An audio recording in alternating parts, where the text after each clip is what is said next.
back, baby.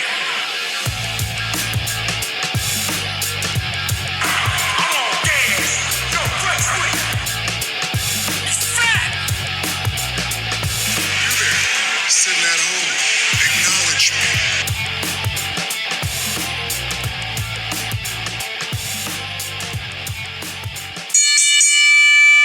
Hey, what's going on, everybody? Welcome to another episode of the Turnbuckle Weekly Podcast. I am your host, the Mac Daddy of Breckenridge County, Kentucky, Casey. Lord.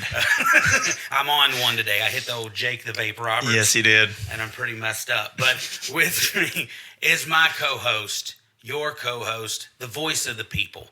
If all of those people had terrible opinions. Leon, how you doing, buddy? Good. I'm back for another one. I'm healing you out today, man. I got a case of the mess around, you know what I'm saying? Because today we have a very special guest. We had originally set out, we were like, we're going to do this one episode we got. But then me and this guy got in contact, and I pushed that to the side. Yep. Immediately was like, no, we got to do this, because with us is the winner of the Kentucky Classic, the top of the card. The student of the game. Sure, whatever you got to say, man. Thanks for stepping on my You're intro. welcome. The top of the card, Clay Williams. How you doing today, buddy? I don't want anyone to forget that I am the top of the card. I am the student of the game. I am the Kentucky Classic champion. And I just got to say, I listened to your little interview with Ray Waddell. Uh-oh. Okay. And at the beginning of that interview, each of you said your three guys that you would like to get on your little podcast here. All right? Lord. You said names like MK Swift. Yep. He's a good one. You said names like Alexander Knight, Absolutely. Bo Sawyer, Dax Ricardo. I don't even guys. remember the last one. But you didn't say the top of the card, Clay Williams. And I think that, that's wrong. All right? Well, And I want you both to publicly apologize to me right here, right now.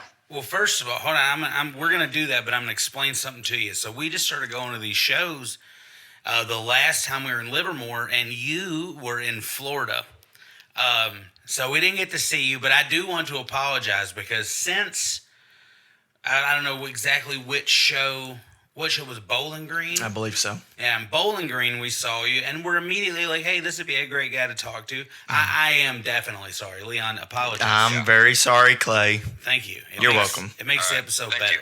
Yeah, Thank you're you. Thank very you. welcome. Thank you guys for having the balls to step up and apologize here on your public platform. I You're appreciate welcome. it. You know, Yep. you are 100% welcome. I got to tell you, man, people might not be a fan of how you reach the results you reach in that Kentucky Classic, but it is undeniable. You are walking around with that belt, title, whatever word you want to use for it. You're walking around with that. You have the opportunity to cash in on pretty much any champion, as you said, in Livermore, tag team included. So is just the goal now, we're just going to come out and we're going to harass everybody with a title just to get in their head, or do you actually have a direction with this? What's going on? It's all mind games, all right? You never know when, you never know where, you never know who, all right? And I can go after any champion of my choosing. That makes me the most powerful champion, really, of all time. And I think that needs to be appreciated more as well.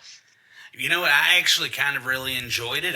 Every time we saw you walk out in Livermore, I was. It was pretty nice. Super, it does create an air of unpredictability. Mm-hmm. I really enjoy this. Is something Exactly. This is something that you guys do well over in the WWA. I'm really glad that we didn't see the gear that looked like a Wildberry Pop-Tart, as we've been joking That's about right. for about 3 weeks now. You got some I haters out will there, say man. though. You better watch your mouth right now. Oh no, that's not our words. No, it's not our words. That's not our words. My words, however, were that the latest one, when you won the Kentucky Classic and you beat Ray, I did say, however, that I felt as though your gear looked like a sour apple Pop-Tart. That one I did say, and I apologize, but yeah. All right. How's that back feeling? Just curious. Oh, the back, yeah. I didn't know if you got tattoos yet of Ray's handprints or not. I was just curious. All right. This is becoming a joke, all right? You do not mess with the top of the card like you are doing Okay. right now. All right. I- My bad. I do want to point out, I did tell him today all day we've been talking about this to not provoke the guest. All right. We don't do that chill here. out. Well, he's doing just that. He is doing just that. And I do apologize on his behalf. We actually have some questions We do. here. We do, believe it or Actual not. professional journalism going on. We're going to get back to that, Leon. We're provoking the guest. I I'm know- chill. I'm chill. I know My you bad. like all the baby faces and everything, well. but you need to settle down. So we're going to go with the actual questions here. So I just want to start off with, like, you know, what made you want to do this? What made you wake up one day and say, I want to fall down? really hard. You know, I want to get body slammed every day. What made you this? Who was that wrestler you saw that you were like, I can do this? Okay, so it was whenever I was 4 years old. I was watching. This is very niche, but it was No Way Out 2008. A very strange first wrestling pay-per-view to watch. But I remember my parents were in the other room cleaning up, and I was just sat in the middle of the floor on the rug, looking up at the TV, and the first entrance I ever saw was The Undertaker's. And from that day on, I became a wrestling fan, and the rest is history. Because, you know, as every kid does, starts wrestling his teddy bear, starts making his own entrances, starts, you know, talking into a fake mic, right? And from there on out, I was like, yeah, this is what I want to do. Yeah, you know, that's always my go-to. Mine was a little bit earlier than that because I'm a couple years older than you guys are. Just a little bit. I see The Undertaker in 1996 with Paul Bearer. I crap my pants. I'm hooked. Like, I'm hooked. And my brother, he's 4.5 years older than I am, he was on the tail end of the Hulkamania train. And once he sees I'm afraid of The Undertaker, every time I'm out of the room and The Undertaker comes out, he's like, Casey, come in the living room. You got to see this. And I come in as The Undertaker, and then I would immediately just run away because I was terrified. But that's really interesting too. Now that you mention it, I can kind of see that makes a lot of sense. Yeah. So you see The Undertaker, you're captivated by him. You're like, okay, this is what I want to do. So what was the process for you getting started as far as training goes? Did you start with the WWA or did you start somewhere else and then come over? So this is also a pretty straightforward story. I saw a casting call. They post it every couple of months. I saw a casting call whenever I was 14. Now, to start training, you need to be 16. So I messaged Chris Waddell whenever I was 14. And I said, hey, is there any way I can start, you know, or at least what are the requirements, right? And he basically told me you need a driver's license and you need to be 16. And I told him, all right. And then a year later, I was 15. Still not 16 yet, but I was 15. I said, hey, I'm starting to get my driver's license. I'll be there soon. And he left me on red. But whenever I was 16, I messaged him again. I was like, hey, is there any chance I can start training? He goes, you know what? We just started a training class. You can join them. And that's really how I got started.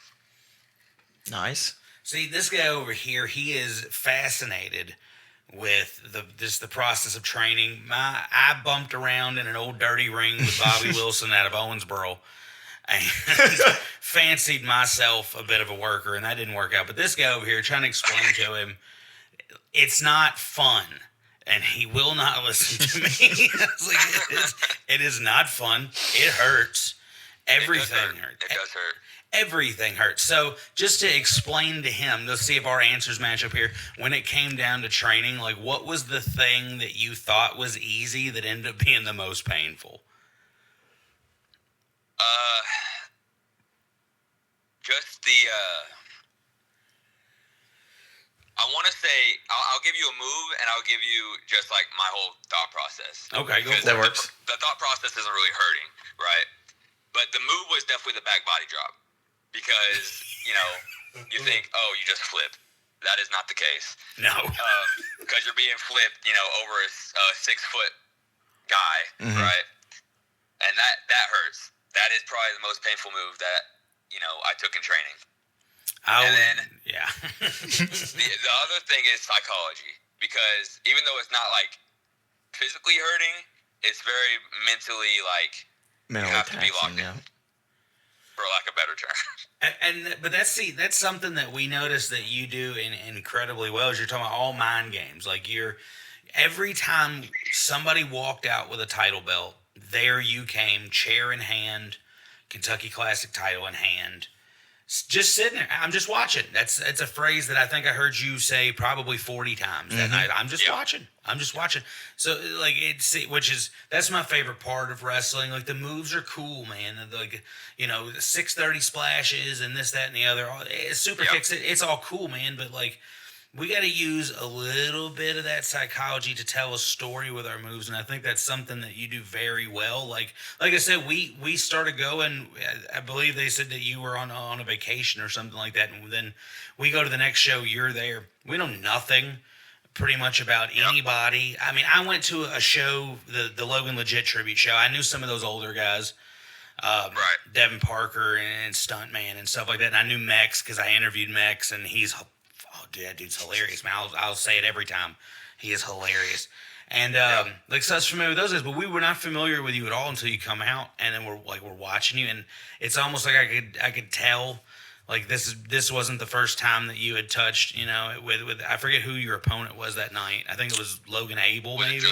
Was it Josiah? Oh, it was Josiah. Yeah. You could definitely tell you guys had touched before. Like I could tell there was something there, or at least there was what's chemistry funny? there. We actually had never had a match before that. There Really? there was a lot of chemistry there. There was, yeah. I appreciate that. And to bring it back to like the psychology, that's why. And I was gonna say this earlier, whenever I was talking about how I got into it, but growing up, I really enjoyed the psychology guys. Right? You got Undertaker, you got Triple H, you have Shawn Michaels. Those guys are the kings of what we do. Yeah. And everyone wants to be like them. And those are the guys that didn't care so much for the moves, but for why they were doing the moves. Exactly. Like, and that's something like there was nothing in your repertoire you pulled out that was necessarily flashy, effective, made sense. Right. I noticed that your moveset, which is something that irritates the hell out of me, is to watch a wrestler do moves that they don't look like they should do, or that they know they can't, but they try anyway. Yeah. Yeah. We don't see it. And also, I tell him about the one cardinal rule about when you're in the ring, especially as a heel or the bad guy or whatever, to pull back how the sausage is made and such. Like, don't stop talking. Like, keep running your mouth. And it was so funny watching. It's something you that you do so well. Yeah, you do it so well. So just because we're gonna blur some lines here, like how does that just come so natural? Like I got it because I had bad parents and my brother's kind of an ass, so I figured I had a trash talk. But like, how does it feel like it just comes? So is that something that just you can take on and off like a hat, or is that something that's always there, or what? Like, well. Have you seen our audience? Because yes, it'd come naturally to you too if you saw our audience. Oh no. Let me ask you a question. So speaking of the audience, there was a show in Litchfield where a lady brought a megaphone, and you and her got into it. I think it was you. How was that going against her? Like you compared to a megaphone? How do you not laugh? Yeah, I would have been dying. Here's the thing, is that she comes to every single one of our shows, and she torments me. She absolutely harasses me from the crowd, and I enjoy the rush of just talking that trash. It's one of those things where it's like, you can be mean in everyday life, but if it's your job to be mean, that's the greatest feeling. And you're effective. Let me tell you how effective you are. So we're at Litchfield, and you win and everything, and I've got my 12-year-old sitting next to me, or he's like off to the side a little bit, and you walk over with the belt, and you're kind of talking with the fans, and I just throw my hand out and I start booing you, and you mime masturbation towards me. And Eye contact. So you looked away. I caught it in the air and like licked my hand, and I wish you would have seen it because you would not have been able to hold it. What? And yeah, I wanted to throw you off, but my son looks at me like we get home, and he's sitting there, and I was like, "Son, did you have a good time?" And he's like, "Yeah." He's like, "Clay Williams punked you out." And I was like, bro. I was like, what are you talking about? He was like, he gave you one of these and he did it again. He's like, then he just walked away. He's like, he just walked away, mic drop, and you didn't do nothing. And I was like, fine. And so ever since then, anytime I'm sitting there like, yeah, we're gonna go to the show, he's like, you're gonna talk crap to Clay again? How'd that work out for you last time? I'm like, shut up, dude. You emasculated me in front of my children. He don't take me seriously no more. I tell you so what, funny. you are such a good heel that even some of the people in the crowd want to start like swinging on you and stuff. That guy at Litchfield when we went the same day that you're talking about. Yeah. Man, I thought I was like, man, he gonna start swinging on Clay. Clay gonna swing back. It's like, man, the biggest time, the main time that I ever thought that I was actually gonna get like tackled by a fan was whenever I pulled Dax Ricardo over a guardrail after I won a match at Independence Day 2024, I believe it was. oh wow, And it was an outside show, and after I had beaten Baba Booey, I celebrated with my national title, and I was currently in a feud with Munchie Gonzalez, and Dash was a fan at the time, holding up a Munchie Gonzalez sign saying he's going to take that belt from you. And I pulled him over the barricade, started attacking him. A fan came through the guardrail and started rushing me. And that's whenever Terry came in, Danny Beasley came in, kind of backed him up. But I seriously thought that was the end. Dude, that is insane, and I kind of believe it. Like that would be a normal thing with that crowd sometimes. Because Dude, those guys, they're insane. they get behind who they like. So I do. You said something about having when you had the national title. So I do want to dig back a little bit, just because I'm not as familiar with anything earlier than, like I said, like 2 months ago. Right. Have you been on the good side of the fans, or has it always been just this contempt towards them since you started? Basically, have you been a heel this entire time, or? I came in December of 2022, right? Okay. It was in a backstage promo sent on Facebook that this tag team called the Wet Express was giving me swirlies backstage in the toilet, and CCW came in, helped me, and so that set up my debut match. It was me and CCW versus the Wet Express, right? Okay. And since then, at that time, I would start teaming with CCW, and we would be on this rise as a tag team mentor and student, and that is whenever High Society was becoming the top faction as well. And, it was the Good Guys versus High Society. It was me, CCW, Lizzie Six, and Tyler Hawkins set up for a match between High Society. And this is like August of 2023. But I get, in quotes, taken out backstage, and then they replaced me with Jordan Whitaker. That caused me to sort of crash out, and I attacked CCW in their blow-off tag match, leading me to join High Society. And that is, from there on, I have been against the fans. So, okay, see, and you wouldn't think that High Society would have been heels based upon the way they're received now. So you go through that, you go through your run, you get the national title for the first time, and then you lose it to Munchie Gonzalez. Yes, correct. So, is that why just such discontent towards it? Like, it seemed like in his match, like when you wrestled, it seemed like you were going really, really hard. Like you're trying to hurt him. Or are we just still bitter over losing this belt to him, or is this just he's fun to slap hate around? Munchie Gonzalez's guts. I don't know. Here we go. And I think Tower Santos needs to whoop that ass. When's the next show? Madtown Madness? Nebo. Nebo? Yeah, Nebo.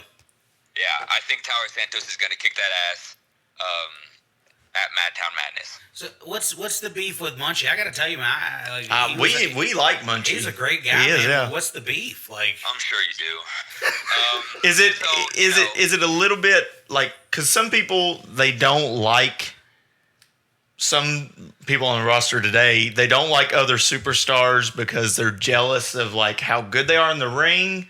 So is it like a jealousy issue, or what exactly is your problem with Munchie? wow. Just curious. I have always been more successful with Munchie than Munchie Gonzalez, so there is nothing to be jealous about. All right. All I'm saying is, in 2024, Munchie Gonzalez made my life a living hell with his group of freaking Tower Santos, Dash Ricardo, and Mataja Montana. Mad Max was just there, and they ganged up on me. It was 1 against 4. And so I hold a grudge. I can't hate him, man. I still hate a kid from the first grade. He pulled my pants down in front of everybody. I still hate that kid. I feel him. Well, did you deserve it? No, not at all. I was so nice to everybody.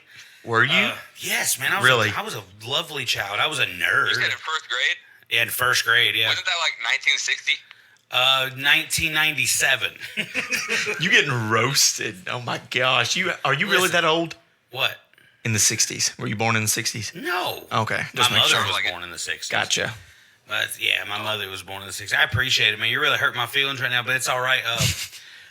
Keep it civil, all right? I was so nice to you. It's him over here talking about some you're jealous to mother, man. It's bullshit. Is that Leon? Yeah, what's Leon's up? the one talking about the jealousy thing over here. I was This just guy. curious. Just curious. This guy, I mean, me Yeah, me. personally, I like you, man. I think you're great. I think man. you're great. I just have questions. Okay. Anyway, let's go. So let's move on. Let's move. No, let's forward move on past here. Munchie. Let's move on forward here. So, I guess I'm trying to find a way to word this because I've offended you about 4 times without trying to. But so let's go back to the fans, man. Like, why is it that you think they are just so against your presence as a whole? Because I could not, like, usually I can hear somebody being like, yeah, Tyler Santos or something like that. Like, I'm usually that guy because I like that guy. That guy's great. But, like, there was not one person around me that wanted to give you your due. And I just don't understand why. What do you think that has to do with? Like, why? Why do they hate you so much?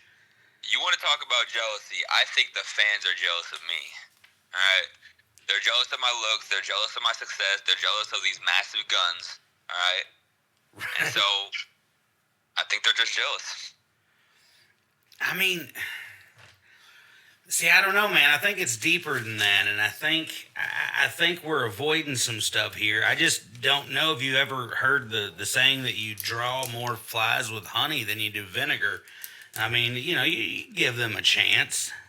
Or is it maybe because they find you, I don't know, a threat to their favorites? Who said that, Leon? Yeah. They did. Like, do you think that they think that you are a threat? Brownie points by me. Dude, why do you keep offending our guests? I'm man? not. I'm asking him if No, brownie points. all right.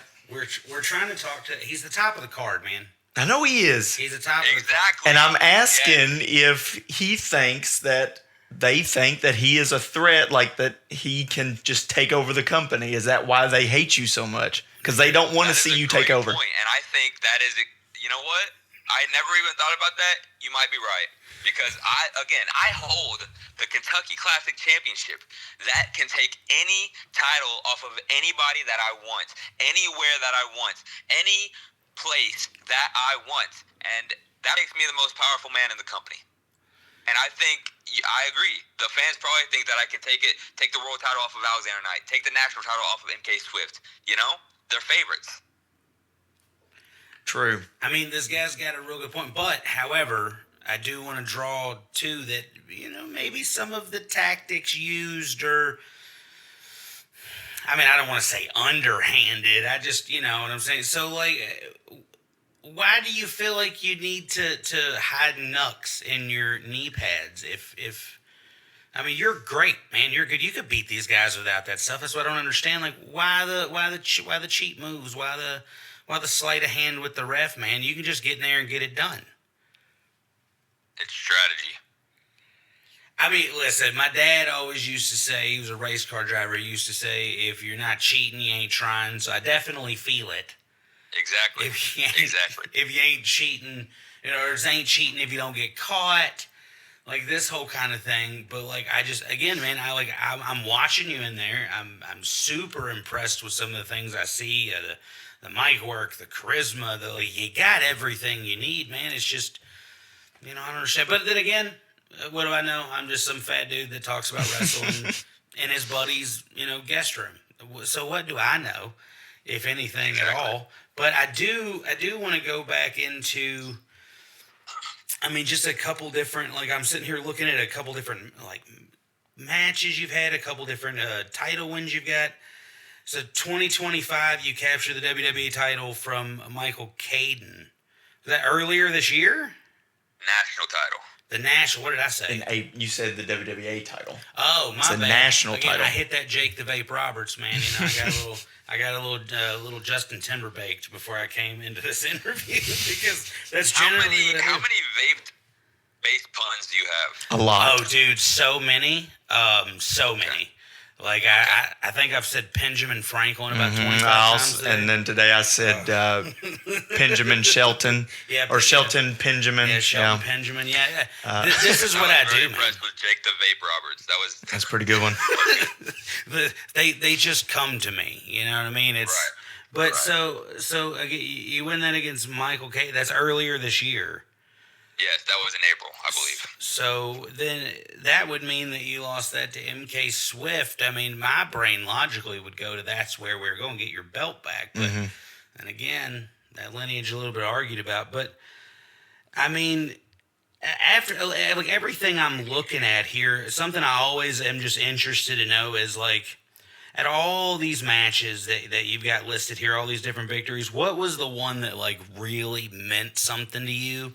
And then just like a little bit of backstory on that, like a match or just like a specific victory. Maybe it was a loss, but like when you look back and just how many ever matches you've had, what do you say is like the most special? I'll give you a match and a victory. Because match-wise, it would be Halloween Hell 2023. It was the main event, my first Halloween Hell. And that's our biggest show of the year is Halloween Hell. And I was the main event.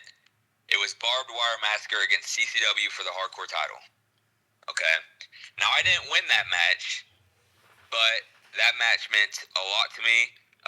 It was really my first big feud of my career because, again, I turned on CCW early that year in August, and that led to that Barbed Wire Massacre. And just the atmosphere of the crowd, of the match, of the entrances, everything was special that night. Not just that match, but like the entire show was just phenomenal. And so to be the main event, to be going up against, arguably the top guy of the company, that was special to me. I mean, for sure. I mean, it's kind of hard for that to not be. I mean, so I guess, now that I'm sitting here thinking about it, like, I got something pretty much, personal on every single person. You do not seem very personable. It didn't seem like I could just be like, hey, man, we're buds now. So what is something that you think the fans will be surprised to find out about you? They may not know just face value.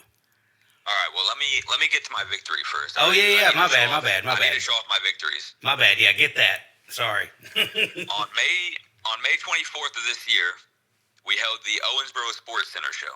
Yeah. Mm-hmm. On that show, I faced TNA superstar Crazy Steve, and I beat him. Oh, Crazy Steve is He's really good. I mean, he's He's insane. nuts. He's right? oh yeah. And I dude. beat him. I mean, So I'm not gonna sit here and say like very few people have it because I mean he's been beat a little bit, but I mean how many guys around here can say like, hey, I beat a TNA superstar or at least a former Exactly. TNA superstar. So I Exactly. mean, yeah, I would have to say that would be a good feather in the cap right there. I mean, because that guy does like, I mean, he's sick. Like that's sick. Twisted. He's Yeah, sadistic, demented. Very demented. I mean, some of the stuff he puts his body through is insane. So I can only imagine what he'd have to throw at something like that to get him to do anything. So Yeah. So, like I was saying before, it just doesn't seem like especially after holding a sign up to you telling you that you suck, it just doesn't seem like I would be able to really get down and get into the nitty gritty of like what really makes you tick. So what's something that these fans might not understand about you? Maybe give them a chance to understand you better. What's something they'd be surprised to find out about you? Let's see here. I'm the greatest of all time. I'm the top of the card. I'm the student of the game. Is that enough for you? No, we know these things. Like, these things are known. I mean, something they might But the not. fans don't act like they know it, and that's an issue to me. I mean, I feel that, but maybe if they knew that, like, oh, Clay Williams isn't in the ring, he likes, looking at flowers or whatnot, man. I'm just trying to get these people, like, to see what I see, to see what the intelligent wrestling fans can see, is that you are a lot more than just this guy who walks out, punches people with brass knucks, and rolls them up. Like, there's got to be more to it than that.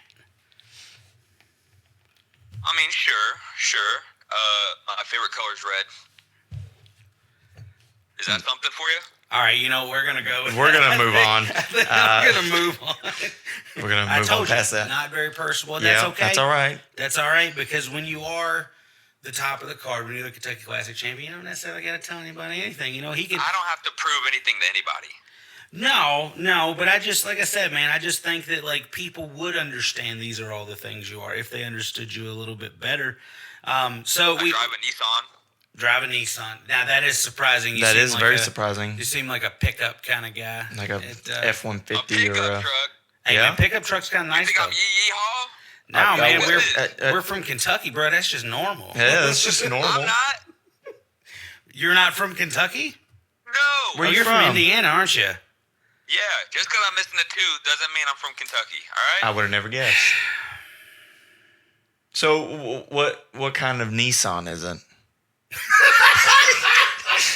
Is it like Leon, yeah? stop speaking to me. All right. All right, see, I knew this was going to happen. I told him, I was like, I could fill this on my own. 'Cause, I was just asking a question. I mean, I know it's infuriating when you're sitting here talking to, the male Barbara Walters of the wrestling sure. world, and then you got Hook sitting across Yeah, from me over here. yeah. I do apologize for him. I have to apologize for him everywhere we go. You don't, though. Yeah. You don't. That's the problem. So, Mute his mic. unfortunately, he's the tech guy. That's 'cause I'm right. computer stupid. That's right. Because I'm old. Oh. Because I'm old. And I'm the charisma. I'm the face of this show.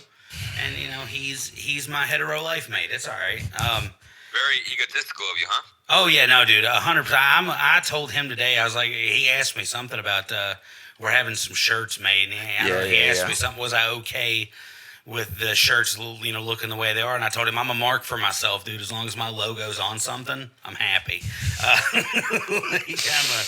I am a press and print whore. Put my name out. Put my logo everywhere.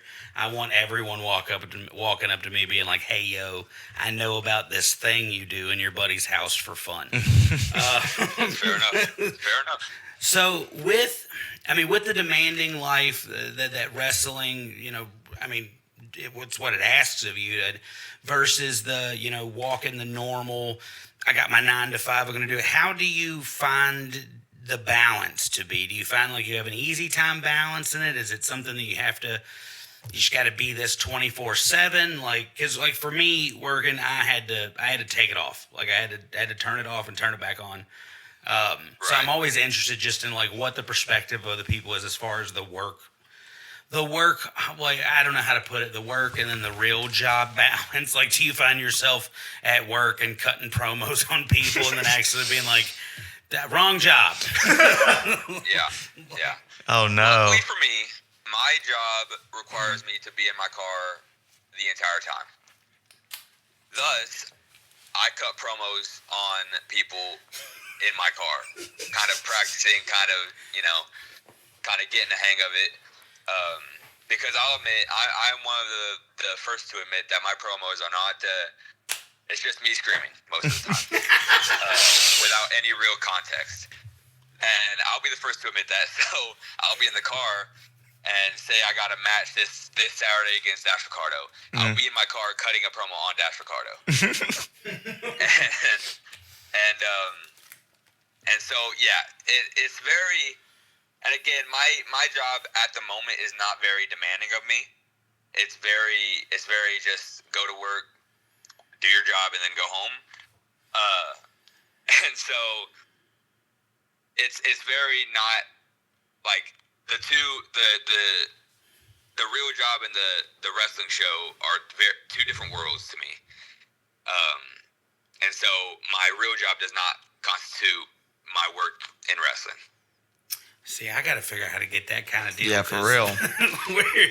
we break our backs every day. We're sitting at work today. Like we work in a grocery store here in Hardinsburg. We're part of the management team up there. We're throwing, cases today, like because we get our trucks in. We're throwing the cases onto our little carts for our stockers to go out and run. The whole time I'm sitting there and I'm like, okay, we got to keep this time down. Well, I was like, if we do it from here to here, we're good. But if we leave a little bit open, and then I'll be like, hey, today, don't antagonize the guest. I'm not, whatever. Later on in the day, it's like I walk up to him, I'm like, hey, man, you know what we should really do with the theme song? Like, I don't have any separation. I'm at home, at work, always talking about this. As soon as I come home from the show the other night, my old lady's like, hey, how was it? And I was like, 4 or 5 people said they listened to our show, and now I'm going to go and cry in the bathroom because I'm happy now. Same. But, like, so. And that's kind of what happens when you're kind of just alone in your thoughts. You think about, like for me, I'm like, what should my next gear design be? Like, what can I do with my entrance, or what can I do in my matches, or what can I do just with a character alone? And that's what I'll think about while on a delivery for my job, And I think that's probably the best part about my job is I'm alone in my thoughts and just thinking. So, man, you said something about gear, and it keeps coming back because I've been super curious if you know what we're talking about when we said this. Did you hear the fan in Bowling Green while you were talking crap to him scream back to you that your gear looked like a Wildberry Pop-Tart? And if you did, how did you not piss yourself off? Because it's so bad. I did hear that. Luckily, I don't know what a Wildberry Pop-Tart looks like. It's like colors, a violet, bluish purple color, the exact colors of that gear. Yeah. It was exactly it. Because as soon as he said it, like we all just looked at each other and we went, oh, yeah. It does. And you didn't defend me and smack him? It was the first time we saw you, and I don't think I could have smacked him. I don't think that would have been... That wouldn't have been appropriate, no. I don't know if he was an adult, if he was a child. I couldn't tell. That voice was so high-pitched. You could have done it if he was a child. I don't know, They're at man. every show, though. I don't know, man. People get real funny whenever you slap their kids and stuff. I don't know. I mean, I'd like to do it. I'd like to smack everybody. They get real funny. Yeah, it gets real funny. It gets real weird. You know what I mean? Kind of makes you question life for a second. Like people get all funny when you smack. Although I do want to smack all of your children most of the time when they misbehave in public. I want to hit them. I've always wanted to say that out loud. Like they come in the store all the time and they're screaming. No, man, I've got my children trained that if we're in like Walmart, I have a whole litter of these things walking around. But if we're in like Walmart and I see a kid misbehaving, especially like my 12-year-old or my 8-year-old, I'll reach in, like give them a little pinch on the arm just to get their attention. They'll look at me, and I'm like, "Oh, you see that?" And they're like, "Yeah." I'm like, "Don't act like that." And then I'll just keep walking, and we get by the parents, and then like the 8-year-old, he talks too much. He does. So yeah, he'll always, and he says inappropriate things everywhere we go. He'll be like, "Dad, why are those kids acting like that?" So I just take the opportunity and I'll kind of look at the parent. And I'll be like, because their parent doesn't care. And I'll just keep walking. Yeah, dude, I hate it, man. There's nothing in the world worse. That's how usually I start cutting promos. We had a lady come in one day, and I guess it was her grandson, and he was like 5, 6, and he's like growling and screaming, and he like reaches up and smacks her across the face. And I was like, I will flip your kid out of the cart for you if you don't do it first. Oh, no, I've done that. I've been watching people it's so like, you bad. want me to beat that kid's ass? I'll do it. I'll do it. Here's my number. Here's my email. I'll come over to your house for free. And they'll come running through the store just as fast as they please. And I'm like, I hope you trip. I'm glad that we can all giggle about making children cry. They don't raise them like us anymore. Right. So we're gonna take a little shift here. Yeah, let's go to the right. I've been trying to play around with some funner questions because I feel like once you ask the same questions over and over again, it just starts to get boring. So we're gonna go back to the gear because I'm gonna tell you, like, regardless of the jokes I have made about the color schemes, I enjoy your gear. I like the style. I like the I don't know how to explain it. let me because I've noticed your gear resembles Buddy Murphy's That's gear. what I was gonna say. I just don't know. Was that something that you were like, man, his gear is awesome, and then you were like, I want that gear, or was it something that you just was like, hey, I'm gonna wear So this? here's a little bit behind the curtain. All right. Yeah. I designed my gear on WWE 2K. Okay, And his gear is a default gear in the game. that's like our And I biggest used game we that play. to create my first pair of gear. That's awesome. So And I've kept with it since. I mean, that's never bad. When I started making what my gear was going to be, it came from SmackDown. Here comes the pain. So when it comes to the color schemes, because again, we're huge video game nerds, which are. we're going to get into that now that you've said 2K. We're going to get into that in just a minute, but. We buy the same game every year. We do. I get fussed at for it because I'll be like, "No, you're not spending $100 on Sims," and she's like, "Didn't you spend $100 on the same game for the last 3 effing years?" And I'm like, "Yeah." And I was like, "Actually, since 2013, but it's here nor there." Like I've spent over $100 for about 20 years almost on the same game. So when it comes to the color schemes, like the problem I always have is figuring it out. How does that color palette work? Do you just think like, what color do I not have? Is there like a certain kind of purpose behind the colors you have picked? Or is it just, that might be cool, let's throw it against the wall?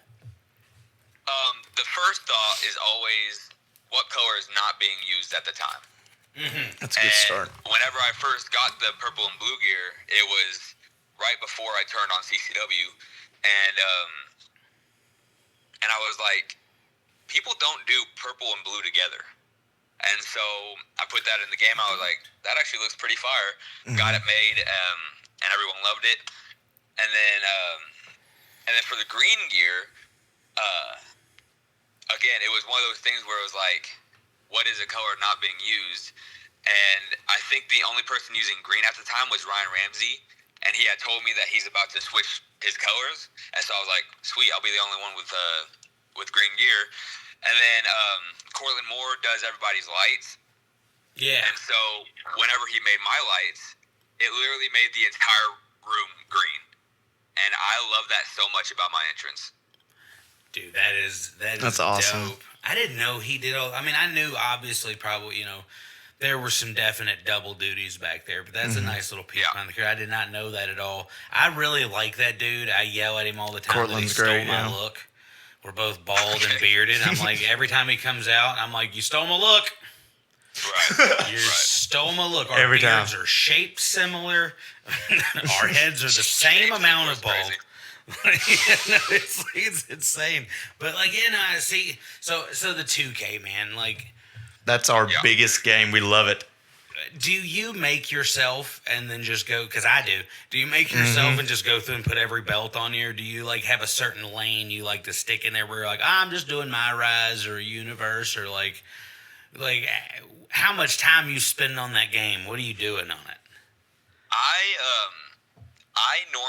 I'm an achievement guy, right? So like if I get a game, I have to complete all the achievements to really, enjoy the game. So every time I get a 2K game, I just go through the achievements, every secret achievement, just literally all of them. And after that, then I'll probably enjoy some like universe mode for a little bit, and then I'll get bored, and then that's it. See, I do that. But mine is I create a wrestler for 3 hours, top to bottom. Right. It takes me forever because everything has to be right. Then I come up with my backstory because I'm a nerd. Like, Yeah. I was the kid in like junior high school, 7th, 8th grade, sneaking out back and like smoking a cigarette and then going in and being like, I think Batman is going to win the world title today. He's going to beat Rey Mysterio for that today. And then my mother came in and she's like, listen, I found your cigarettes and your wrestlers. Pick a lane. She's like, pick a lane. You're either going to play with toys or you're going to be like that 16-year-old kid that's smoking cigarettes and I can't control him. But pick a lane, dude. So I got rid of the toys and I regret that every day of my life. But like, so, Well, and going back to the wrestler, like Ray Waddell had talked about when he uses wrestlers to come up with moves. Oh yeah, Like, the wrestling. so have you ever done that? Like when you were younger and you're like, well, maybe I want to wrestle, so let me take these two guys and I'll see what I can come up with. Or do you go like some of the other guys and be like, I saw this in a game, let's try it? I'll usually go through the move sets, like the lists of like what would be a really cool move that could possibly, help me propel as a character. And that's where the short arm clothesline came from. That's where the chugga chugga came from. And that's where the springboard forearm came from. Gotcha. I was going to ask that because my biggest thing is finishes. I love them. So your shut up clothesline. I love it. I love it, even though it didn't hit the first couple times you tried it on Munchie. But I'm not insulting. I'm just saying. Yeah. Were those your first choices, or did you have something else and you were like, I don't really like this, so I'm going to do this instead? So, both the short arm clothesline and the chugga chugga, they're kind of inside jokes. And I don't know if I can explain them here, but that's what makes it inside, I guess. Right. But they're kind of inside jokes. And with the springboard forearm, I've always loved AJ Styles. Like, he is a top 3 of all time for me. And so I was like, and it's again, what does nobody do? Yep. A springboard forearm. So. Well, yeah, I mean, that's not exactly easy to do. No. And you do it really well. Really, I really appreciate well. that. I mean, like I said, But before Dash Ricardo came, the only other person doing springboards was MK Swift, right? And so I was like, this would be, and a lot of guys my size don't do that type of thing, right? So I was like, let's give it a go. And I used it as just a move whenever I first started using it. I first started using it in 2023 against Stonewall. But eventually, over time, it became my finish, and I think it's really helped me. I mean, yeah, man, it's definitely unique. Like that's the one of the few things Leon and I can agree on is like how important that finish is. Mm-hmm. Like, yes. You can't just do anything out there, and that's what, like, I'm real careful about the kids. Sam, the 12-year-old, he wants to wrestle, and we get out there on the trampoline with him, and that kid will be like, I got a new finish today. And he'll do that like 4 times. Yeah. I got a new finish. Right. I got a new finish. It's the same damn thing every single time. But he changes the name of it. And he'll change the name of it. His gimmick changes like 14 times a day. And we got to be like, bro, I have to sit him down and be like, brother, first of all, no. Second of all, he has like a lucha mask. I'm like, are we wearing the mask? Are we not wearing the mask? I'm going to take the mask off in the middle of the match. Why, Sam? I don't know. But like, we're trying to teach him. He came up to me a couple years ago, I guess when Aleister Black debuts in AEW, and like Aleister Black gets in there, Malachi gets in there, he kicks Cody. But before he kicks Cody, like, he smiles. And then Sammy runs up. He's 8, 9, and he comes in. He's like, oh, my God, Daddy, he smiled. And I was like, yeah. I was like, people smile. He's like, no, he never smiled in WWE. So he probably smiled here so that way it's scarier. And then I cried a little bit. I was like, oh, my God, you get psychology? And he was like, yeah. But then I'll be like, all right, you get psychology. You understand why we're doing what we're doing right now. where would you put your finish into the match? Oh, I'm going to hit it. I'm going to hit it in the first 5, and then I think at the 8-minute mark, I'm going to hit it again. No! Go away. I have to throw it out. But, like, dude, it's just like finishes are a lot more important than people give it. It's not just a move to end the match. It's a statement maker. And that's why another reason I enjoy yours is, like, especially the way I saw you hitting it. Most people, when they just think about, like, the phenomenal forearm, I guess is what we would call it in the layman. Most people want to hit that from the front. They want to land on their butt, and that compresses in the spine. That hurts so bad. Like, you're throwing it back of their head, side of the. I'm pretty sure you hit Ray from all 4 sides. Yeah. And, you know, from one angle, I don't remember which one it was that you hit it from, but, like, I was sitting there, and I was like, oh, my gosh, it almost looks like a springboard Superman punch. Oh, yeah. I was like, oh, my gosh. Punch. I was like, it's not a Superman punch. I was like, that would be awesome. Nobody does that. So just so you know, he does appreciate I sort of did that against Josiah with the brass knucks. He did. Yeah. That, dude, I'm still stuck on that. I've been thinking about that this whole time. Like, you guys wrestled and had never touched before. There were people sitting around us too. That were like, "Oh my gosh, somebody hit somebody," and you were just sitting in the ring like, "Let's go," and nobody was doing nothing. It's like, "Oh my gosh." So now I'm going to shift again because we talked about the gaming, and now you said you're an achievements guy. So when you get a game, which implies that, like, unlike myself, I'm a game snob. I play 5 games, and that's it. And there's sequels. What if you're not playing WWE? What are you playing? Okay. So whenever it comes to gaming, I'm sort of a I don't know if nerd is the right word, but I play games like Fortnite, Minecraft. I'll play a GTA 5 every once in a while. Just games like that. Yeah, no, nerd is definitely what I'd put on. As soon as you said Fortnite, I was like, yeah, nerd's what we can throw on that. It's okay. Speaking of, We know our own. nerds. We know our own. You better watch your mouth. Did you see, Casey, because you and me are big Power Ranger guys because we're nerds. Oh, God. They're adding Power Rangers to Fortnite next season. I did see that. It's Wow. awesome. See that. Wow. It's morphin' time. Guess what? Guess It's what's time. never going to happen? You play Fortnite. I'm never going to play Fortnite. Yeah, I figured. I can't They do had it. Superman this last season. Yeah, they had Superman. Superman. Mm-hmm. That seems. But see, doesn't that seem illogical? Why does Superman need a gun?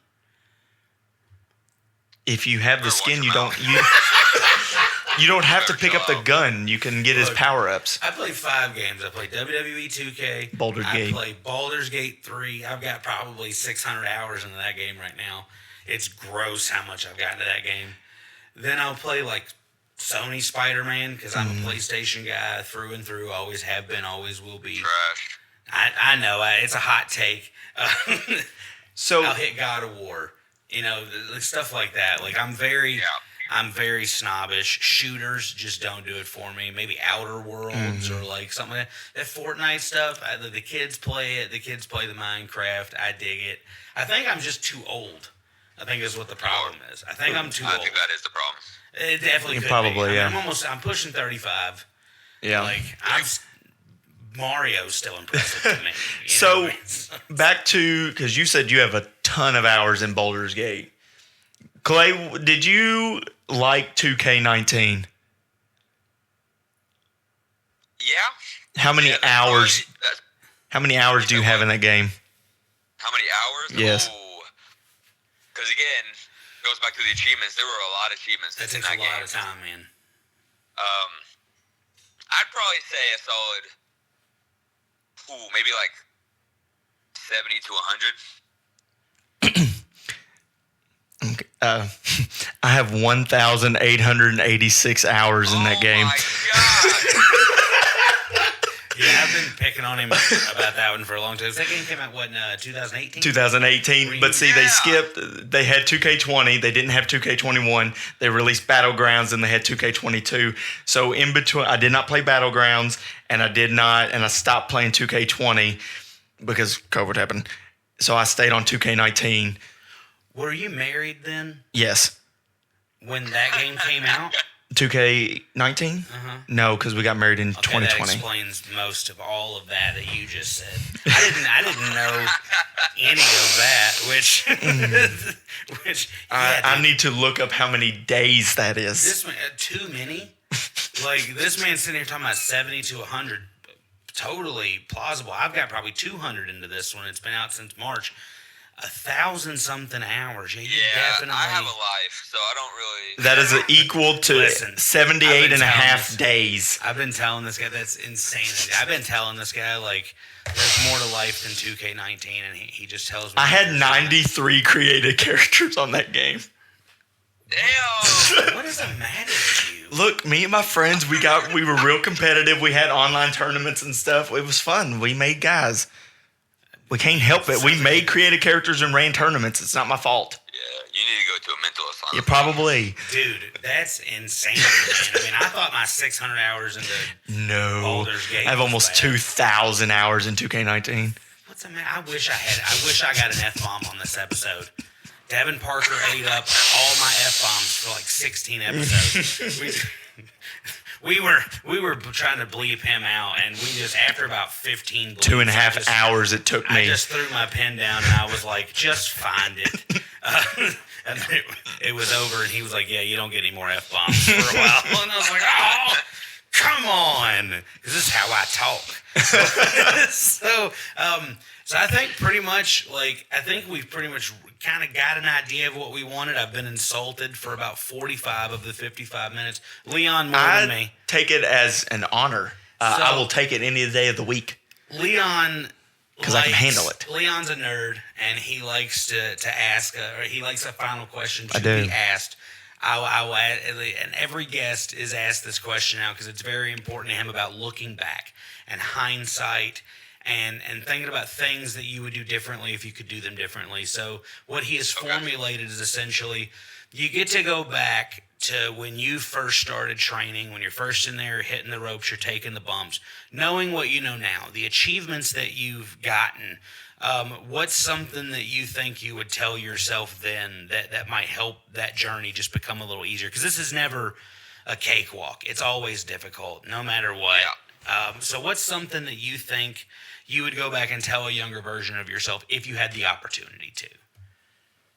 Ooh, let me think, because, like, you could obviously say, you know, I started August 2020 training, right? But in February 21, I took a break.